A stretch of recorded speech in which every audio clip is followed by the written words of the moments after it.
Hello students, welcome back to my YouTube channel Glossary of Biology by Virendra sir.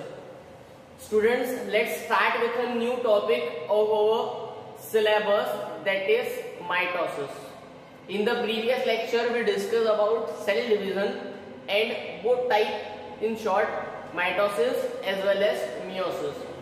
We know that mitosis is a process of cell division in which parent cell is divided into two identical daughter cells, and meiosis is a process of cell division or type of cell division in which parent cell is divided into four unidentical daughter cells. So dear students, let's start with our topic mitosis first. Mitosis ये process में हमें majorly पता है guys, mitosis की अगर मैं बात कर रहा हूं तो सेल डिवीजन का एक टाइप है, एक मेजर, एक फोकस करो बात, माइटोसिस की जो प्रोसेस है ये पूरा अच्छे से क्लियर आउट करो, क्योंकि अगर माइटोसिस समझेगा तो इसके बाद वाला मियोसिस क्लियर होगा। इजी है प्रोसेस, सिर्फ अच्छे से कॉन्सेप्ट पे फोकस करो। माइटोसिस की जो प्रोसेस है जिसमें सेल डिवीजन हो रहा है, और सेल का डिवीजन हो रहा है तो क्या पेयर होंगे? क्रोमोसोम। माइटोसिस सेल डिवीजन का एक टाइप है जिसमें क्या होता है, पेरेंट सेल मतलब जो डिवीजन के लिए जा रहा है। मैंने इसके प्रीवियस लेक्चर में आपको सेल साइकिल में बताया पेरेंट सेल का डिवीजन होता है, पेरेंट सेल का डिवीजन होता है टू आइडेंटिकल डॉटर सेल में। तो माइटोसिस के सिंपल से ये डिफाइन होगी, mitosis is a process of cell division in which the parent cell is divided into two identical daughter cell. अगर मैं बोल रहा हूं पेरेंट सेल का कैरेक्टरिस्टिक 2n है, मतलब कितने क्रोमोसोम्स है उसके पास में? 46 क्रोमोसोम्स है।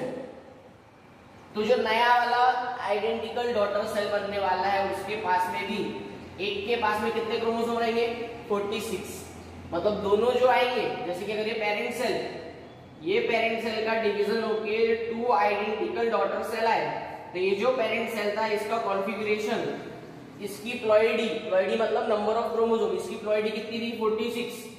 तो ये भी आइडेंटिकल है, ये भी आइडेंटिकल है, तो इसमें भी कितना होगा? 46 क्रोमोसोम, और इसमें भी कितना क्रोमोसोम होगा? 46 क्रोमोसोम। तो ये कैसे हुआ कि 46 से एकदम डबल कैसे बनी, ये हमें डिस्कस करना है लेक्चर में। इंटरेस्टिंग है और इजी है, सिर्फ फोकस करो। Mitosis is the process of cell division in which the parent cell is divided into two identical daughter cell. दूसरा, मैंने आपको प्रीवियस लेक्चर में एक और चीज बताया कि माइटोसिस की प्रोसेस सोमेटिक सेल में होती है। सोमेटिक सेल मींस कौन से वाले सेल? जो लाइफ में सभी प्रोसेस करते हैं, the cells which perform all the life process except, क्या परफॉर्म नहीं करते सिर्फ ये, एक्सेप्ट मतलब छोड़कर, एक्सेप्ट रिप्रोडक्शन, क्योंकि रिप्रोडक्शन के लिए कौन से सेल रहते हैं? जर्म सेल, और जर्म सेल के साथ कौन सी प्रोसेस होती है? मियोसिस। तो ये हमें देखना है। माइटोसिस मतलब क्लियर हो गया, माइटोसिस में आपका आइडेंटिकल डॉटर सेल बनना है, ये भी आपको क्लियर हो गया। देन माइटोसिस की जो प्रोसेस है आपको याद रखना है, इसके दो मेजर टाइप है। माइटोसिस के दो टाइप हैं। First is known as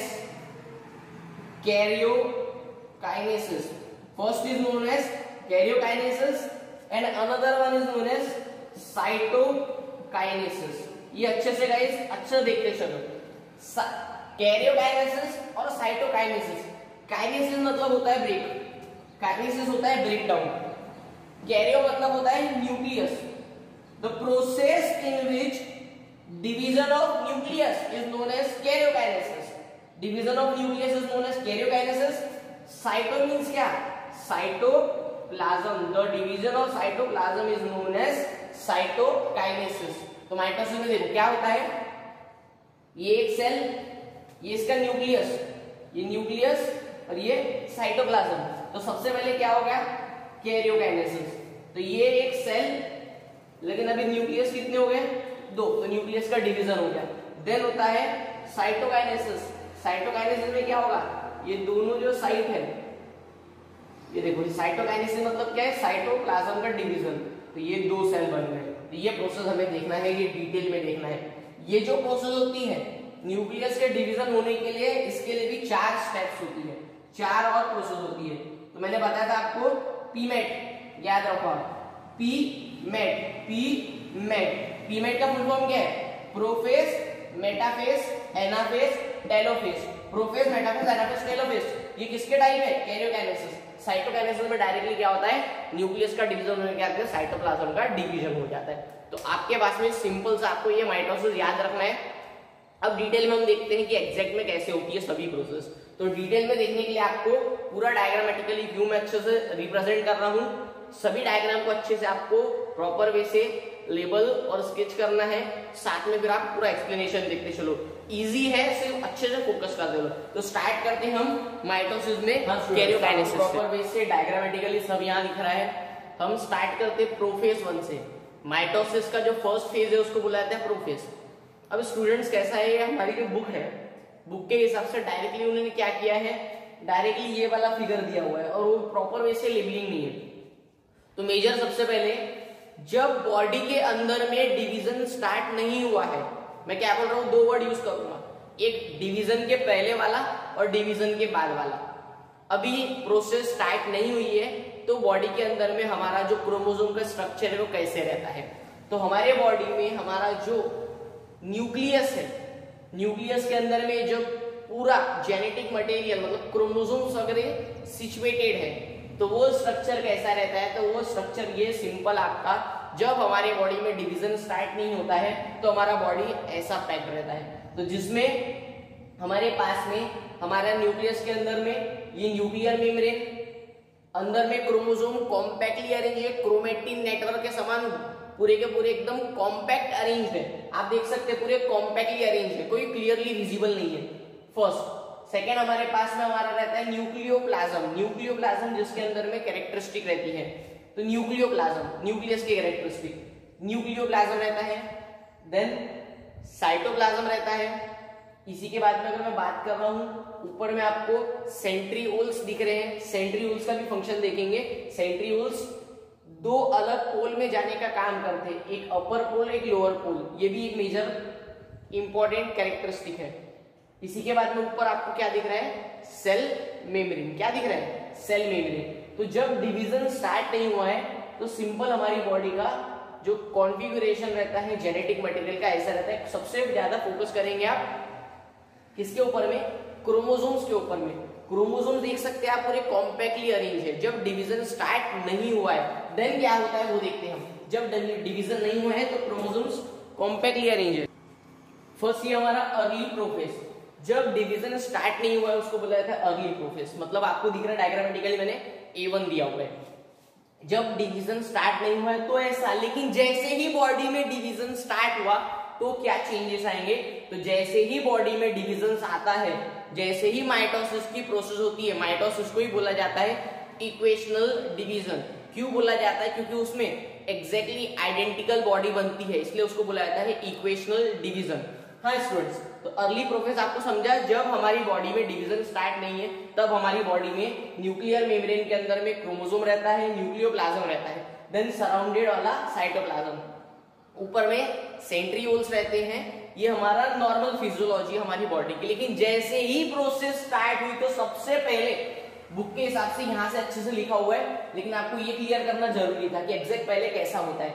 then इसी के बाद में हमारा सेकेंड, अब क्या होता है, हमारा जो क्रोमोसोम्स है आप देख सकते हैं क्रोमोसोम्स कैसे थे, पूरे कंडेंस थे, पूरे के पूरे एकदम से आप देखे थे पूरे कॉम्पैक्टली अरेंज थे, पूरे गुने हुए थे। लेकिन जैसे ही लेट प्रोफेज आया, लेट प्रोफेज मतलब स्टार्ट हो चुका है डिवीजन, तो लेट प्रोफेज के कारण क्या होता है, जो हमारे क्रोमोसोम्स थे, तो फर्स्ट लाइन में पढ़ रहा हूं, condensation of basically thin thread like chromosome start. तो क्रोमोसोम्स कैसे होते हैं, अभी क्या थे, ये पूरे के पूरे डीकंडेंस थे, अभी कंडेंसेशन स्टार्ट हो रहा है, और जो कॉम्पैक्टली अरेंज थे वो प्रॉपर वे से अपने को थोड़े से क्लियरली विजिबल तो भी दिख रहे हैं। आप देख सकते हैं ये क्रोमोसोम और ये क्रोमोसोम, ये क्रोमोसोम कैसे पूरे के पूरे कंडेंस है। अब क्या हो रहे हैं, वो खुल रहे हैं, ये पूरे कॉइल्ड है तो उनकी रिकॉइलिंग हो रही है, फिर से खुल रहे हैं, मतलब ये पूरे कॉम्पैक्ट है और ये थोड़े से ओपन होते हुए दिख रहे हैं। सिंपल सा आप याद रखेंगे। तो condensation of basically thin thread like chromosome appear first इसमें। उसी के बाद में जो क्रोमोसोम्स थे they become short and thick, chromosomes short and thick, short मतलब छोटे से और थिक मतलब मोटे से। आप सिंपल सा फंडा याद रखेंगे कि लेट प्रोफेज में क्रोमोसोम छोटे से और मोटे से होते हैं। छोटे से और मोटे से आप ये कॉन्सेप्ट याद रखो, क्योंकि आगे चलकर मैं वर्ड थोड़ा सा वहां पे मतलब अपना जो आगे की प्रोसेसिंग वहां पे चेंज करने वाला हूं। तो आपको याद रखना है जो क्रोमोसोम्स है वो कैसे होते हैं, छोटे से और मोटे से, छोटे से और मोटे से होते हैं क्रोमोसोम, याद रखेंगे। इसी के बाद में आप याद रखेंगे सेंट्रियोल्स देख सकते हैं स्टूडेंट्स। सेंट्रियोल्स कितने थे यहाँ पे 1 पेयर में, लेकिन यहाँ पे कितने हो गए 2 पेयर्स में। तो आप याद रखेंगे सेंट्रियोल्स डुप्लीकेट हो गए। जैसे ही अर्ली प्रोफेज से लेट प्रोफेज में है तो सेंट्रियोल्स क्या हो गए, डुप्लीकेट हो गए, जिसके कारण आप लिखेंगे सेंट्रियोल्स डुप्लीकेट तो हुए ही, लेकिन जो सेंट्रियोल है वो दूसरे पोल में आना स्टार्ट हो रहा है, मतलब एक पोल में यहीं पे डुप्लीकेट नहीं हुआ, थोड़े से अवे जा रहे हैं। तो आपको second point, each centriole move to opposite pole, each centriole move to opposite pole। then nuclear membrane, यहाँ पे देखो आप न्यूक्लियर मेम्ब्रेन पूरी की पूरी आपको क्लियरली विजिबल है, मतलब पूरी की पूरी फॉर्म्ड है, साथ में न्यूक्लियोप्लाज्म भी है। लेकिन मेरे को एक बात बताओ, जब डिवीजन स्टार्ट करना है तो डिवीजन के लिए अरे जो क्रोमोसोम है उसको बाहर आना जरूरी है, क्रोमोसोम को बाहर आना जरूरी है, मतलब ये जो वॉल्स है क्रोमोसोम के पास में उनका क्या होना जरूरी है, उनका भी ब्रेकअप होना जरूरी है, ये भी ब्रेक होना जरूरी है। तो क्या होता है लेट प्रोफेज में, लेट प्रोफेज का सबसे important point nuclear membrane and nucleolus, क्योंकि जेनेटिक मैटर तो इनके अंदर ही रहता है ना, डीएनए। हाँ, तो न्यूक्लियर मेम्ब्रेन एंड न्यूक्लियोलस क्या होता है, स्टार्ट टू डिसअपियर। जब ये डिसअपियर होगा तो हमारा क्रोमेटिन नेटवर्क, क्रोमोसोम क्या होंगे, बाहर आएंगे और फिर देन डिवाइड होंगे। तो आपको ये 4 पॉइंट आपको याद रखना है। सबसे पहले मैंने क्या बताया, condensation of basically thin thread like chromosome start. Then पहले कैसे थे, वो थिन थे। आप याद, ये एक अच्छा पॉइंट याद रखो, पहले जो क्रोमोसोम्स थे लेट प्रोफेज में, लेट प्रोफेज के यहाँ पे मैं फटाफट पॉइंट लिखता हूं, आप देखते चलो मैं सही लिख रहा हूं। लेट प्रोफेज में सबसे पहले मैंने बताया न्यूक्लियर मेम्ब्रेन विजिबल है, न्यूक्लियोलस भी विजिबल है, दोनों चीजें। उसी के बाद में सेंट्रियोल क्या है 1 पेयर में, और साथ में ऊपर वाले इसमें सेल मेम्ब्रेन प्रेजेंट है, बाहर वाली साइटोप्लाज्म है। ये सब पॉइंट आप लिख सकते हैं लेट प्रोफेज। लेट प्रोफेज का सबसे मेन पॉइंट आप याद रखेंगे क्रोमोसोम्स कैसे हैं, जो क्रोमोसोम्स लेट प्रोफेज में वो कैसे हैं, थिन एंड लॉन्ग। कैसे हैं, थिन एंड लॉन्ग। इसी का अपोजिट वर्ड, थिन का अपोजिट थिक, लॉन्ग का अपोजिट शॉर्ट। तो लेट प्रोफेज में, अर्ली प्रोफेज में तो आपको दिख गया थिन एंड लॉन्ग है, लेकिन लेट प्रोफेज में कैसे थे, छोटे से और मोटे से, छोटे से और मोटे से। इसका उल्टा थिन एंड लॉन्ग। अब ये क्या हो गया, थिन मतलब पतला और लंबा, पतला और लंबा याद रखो आप, छोटे से और मोटे से। लंबा पतला पे याद रखो, लंबा पतला, छोटे से मोटे से, छोटे से मोटे से। बस ये कॉन्सेप्ट याद रखो, यही काम का है। ये आपको दोनों, आपको डिफरेंस समझ गया क्या स्टूडेंट्स। सबसे पहले मैं बता रहा हूं फिर से, जब डिवीजन स्टार्ट नहीं हुआ है तब की स्टेज। जब डिवीजन नहीं हुआ है तो डिवीजन क्यों नहीं हुआ है आपको पता है, क्योंकि अभी कौन सी स्टेज है, अर्ली प्रोफेज। तो डिवीजन नहीं होता है तो हमारा जो जेनेटिक मटेरियल फ्यूज्ड रहता है, क्रोमोसोम्स पूरे कॉइल्ड रहते हैं, न्यूक्लियर मेम्ब्रेन और न्यूक्लियोलस भी पूरा पैक्ड रहता है। लेकिन अभी डिवीजन अगर होने वाला है तो क्रोमोसोम्स को बाहर आना चाहिए। क्रोमोसोम जब बाहर आएंगे कब, ये जब दोनों के दोनों चीजें बाहर निकलेंगी, क्योंकि न्यूक्लियोलस जेनेटिक मटेरियल तो उनके पास में ही है ना, तो ये बाहर आएगा। तो जिसके कारण क्या होता है, अर्ली प्रोफेज और लेट प्रोफेज दोनों में चेंजेस। फर्स्ट स्टार्ट करता हूं न्यूक्लियर मेम्ब्रेन न्यूक्लियोलस, इसमें क्लियरली विजिबल थी, यहाँ पे स्टार्ट टू डिसअपियर हुई। यहाँ पे क्रोमोसोम्स थिन एंड लॉन्ग थे, पतले और लंबे, लेकिन यहाँ पे कैसे क्रोमोसोम थिक एंड लॉन्ग है, सॉरी थिक एंड शॉर्ट है। इसी के बाद में आप याद रखेंगे न्यूक्लियोलस क्लियरली विजिबल था, लेकिन इसी के बाद में न्यूक्लियोलस स्टार्ट टू डिसअपियर हुआ, न्यूक्लियर मेम्ब्रेन भी स्टार्ट टू डिसअपियर हुआ। साथ में सेंट्रियोल्स यहाँ पे एक ही था, लेकिन यहाँ पे सेंट्रियोल क्या हो गया, डुप्लीकेट हो गया, डुप्लीकेट हो गया और साथ में अपोजिट पोल पे चली गया। ये सिंपल सा आपका कहाँ पे चेंजेस हुए, प्रोफेज में। प्रोफेज के बाद में अब सेकेंड फेज आता है मेटाफेज। मैंने बताया था prophase, metaphase, anaphase, telophase. Prophase के बाद में लेट प्रोफेज हो गया, मतलब डिवीजन स्टार्ट हुआ। ये सबसे लेंथी प्रोसेस था, इसलिए इसको बोला जाता है longest phase of mitosis. Longest phase of mitosis को बोला जाता है प्रोफेज और शॉर्टेस्ट फेज को बोला जाता है एनाफेज। शॉर्टेस्ट फेज को एनाफेज, लॉन्गेस्ट फेज को प्रोफेज। हाँ, इसके बाद में सेकेंड फेज पढ़ते हैं मेटाफेज। फेज तो समझ रहा है, मेटा मतलब याद रखेंगे मिडल, बस एक ही कॉन्सेप्ट याद रखो, मेटा मतलब मिडल, मेटा मतलब मिडल, मेटा मतलब मिडल, तो सभी क्रोमोसोम्स एक मिडल पॉइंट पे आपको दिख रहे होंगे, इसलिए इसको बोला जाता है मेटाफेज। सभी के सभी chromosome lie at the equator of plane, तो सभी क्रोमोसोम क्या हो जाते हैं, एक प्लेन पे आ जाते हैं, एक साइड पे मिडल पे आ जाते हैं। मिडल पे आने के लिए, इनको होल्ड करने के लिए एक प्रोटीन फाइबर फॉर्म होता है जिसको बोला जाता है spindle protein fibre. Spindle protein fibre chromosomes को इक्वेटोरियल प्लेन पे लेके आने का काम करता है। और आपको सेंट्रियोल दिख रहे हैं, अभी तक के क्या हो रहे थे, वो अपोजिट प्लेन पे जा रहे थे, अब पूरे के पूरे अपोजिट प्लेन पे आ चुके हैं। साथ में न्यूक्लियर मेम्ब्रेन दिख रही है क्या, अरे न्यूक्लियर मेम्ब्रेन नहीं दिख रही है, न्यूक्लियोलस दिख रहा है क्या, नहीं दिख रहा है, तो आपका पॉइंट क्या बनेगा, nuclear membrane completely disappear, nuclear membrane and nucleolus completely disappear. तो nuclear membrane and nucleolus completely क्या हो गया, डिसअपियर हो गया, first point. Then second, chromosomes complete their condensation clearly visible.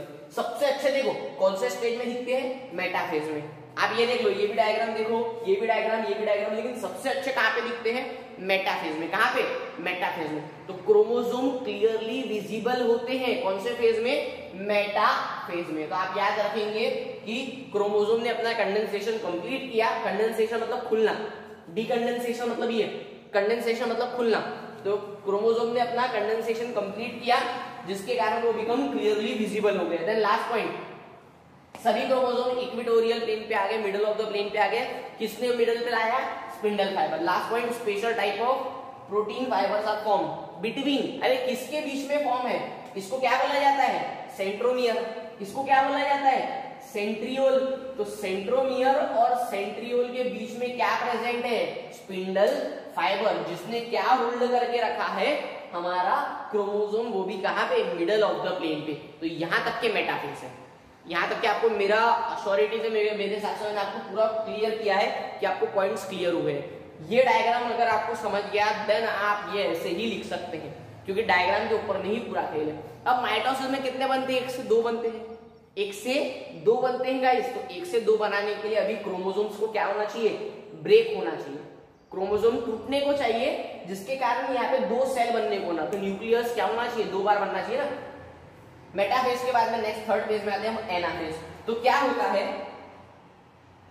जो हमारा ये क्रोमोसोम्स था, मिडल पे क्यों आया था वो भी समझा रहा हूं।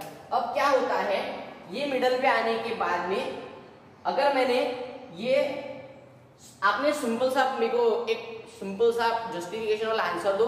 हमारे पास में एक बलून है, बलून के अंदर वाटर है, ठीक है, बलून है, बलून के अंदर में वाटर है, और हम क्या करते हैं, बलून को ऐसा अगर फोल्ड करते हैं, कितने बनते हैं, 2 बनते हैं, दोनों के बीच में अटैचमेंट रहता है। लेकिन हम क्या करते हैं, उनको ब्रेक करते हैं। अभी इसमें से भी क्या करना है, हमको 1 से 2 बनाने हैं।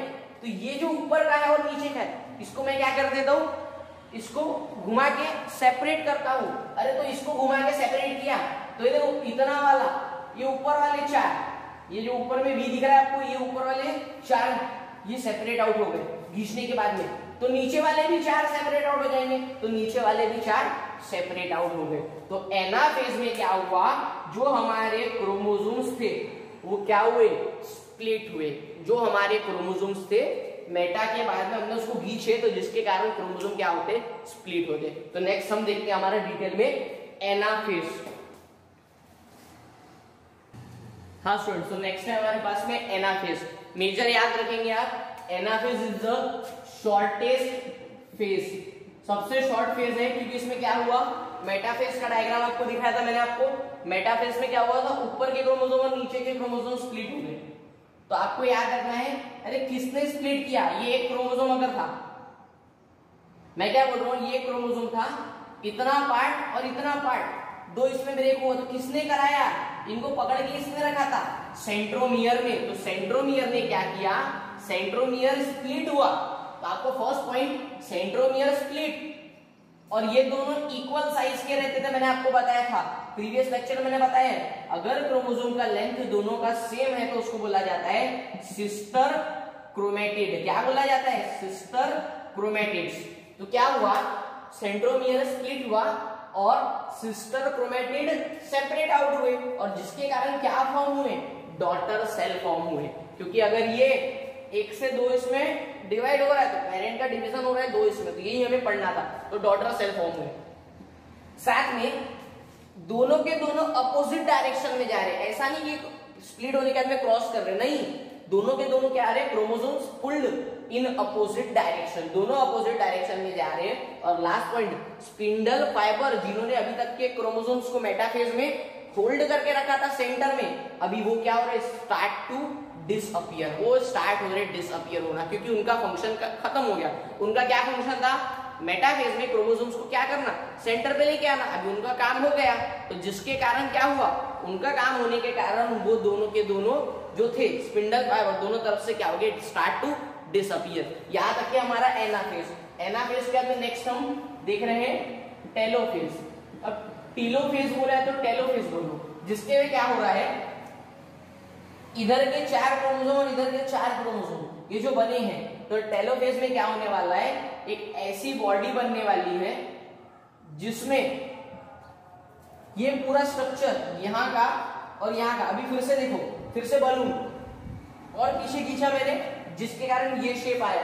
देन अभी 1 2 3 4 1 2 3 4 स्टार्टिंग में हमको अगर याद आ रहा होगा लेट प्रोफेज, तो उसमें क्या था, लेट प्रोफेज में भी कितने थे क्रोमोसोम, 4 क्रोमोसोम, और इधर भी कितने हैं, 4 क्रोमोसोम। तो यहाँ पे भी स्ट्रक्चर में अभी बनाऊंगा टेलोफेज का। तो टेलोफेज में आप देख सकते हैं कि जितना हमने लेट प्रोफेज अर्ली प्रोफेज में देखा था, वही आपको अर्ली प्रोफेज का स्ट्रक्चर यहाँ पे दिख रहा है। तो फटाक से हम देखते हैं हमारा टेलोफेज, और लास्ट फिर कौन सा बचेगा हमारा, लास्ट रहेगा साइटोकाइनेसिस। कैरियोकाइनेसिस हो जाएगा तो कौन सा आएगा, साइटोकाइनेसिस, क्योंकि कैरियोकाइनेसिस हो गया ना, क्रोमोसोम्स का डिवीजन हो गया है। अब क्या होगा, वापस से न्यूक्लियर मेम्ब्रेन, न्यूक्लियोलस क्या होगा, स्टार्ट टू अपीयर, रीअपीयर।